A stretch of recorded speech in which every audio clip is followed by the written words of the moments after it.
Need to email your families. What you're going to do is you're going to log into your compass.greenwoodcharter.org site, and you should have gotten your login from Misty. It will have you change your password, and then what I do is I just save that so that when I go to my little bookmark, it just pulls that up for me. So what you're going to do in order to email your families is over here on this main menu, you're going to go down and you're going to go to mass email. When you go to mass email, it will pull up your courses. So if you are teaching 4th and 5th grade students, you'll have 2 lists here.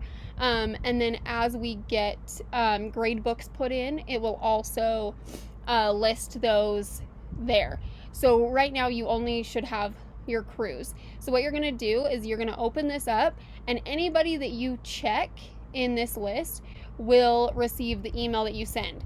So make sure that you put a subject in here, and then also make sure that you are typing it, telling them, your messages.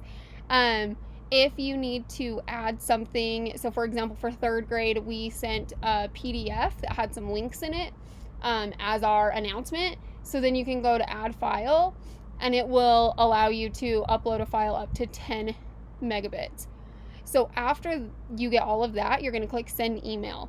Once you click send email, a little box will pop up in the middle of your screen that tells you how many emails were sent. Typically, these kids have 2 emails on file, one for their primary guardian and one for their secondary guardian. So if you have any other questions about how to send an email to your families, please let me know. Also, once you send these emails, you will receive a copy of that in your Gmail inbox showing you what you sent out. It won't tell you who you sent it to, but it will tell you what that email was, and then you can verify that it was sent. So again, let me know if you have any questions. I'm happy to answer those.